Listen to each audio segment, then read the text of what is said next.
The Philadelphia model is a case review model that uses advocates in the front line, so in transition houses or in sexual assault centers, to come into police services and review, usually quarterly, sexual assault or violence against women cases.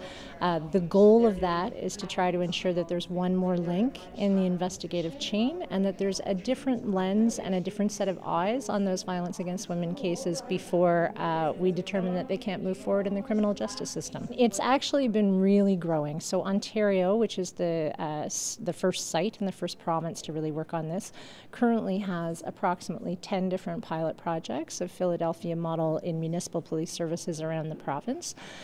In addition, we have our first interprovincial pilot here in Calgary, Alberta, and we're talking to multiple police services around the country, including actually RCMP as well, about how this can be implemented across Canada.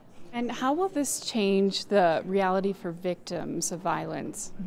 Well, I think that we have never before seen a time when advocates for survivors against violence against women, who are really subject matter experts, because this is what we work with all day, every single day.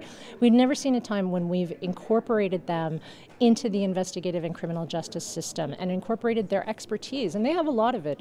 People know their communities really well. They know the barriers and the experiences of folks in those communities, and they can bring a real fresh vision and a fresh set of eyes to casework in a way that hasn't happened before. Certainly the Philadelphia model has been described as the gold standard in policing violence against women, and we're very hopeful that we'll see the same thing in Canada.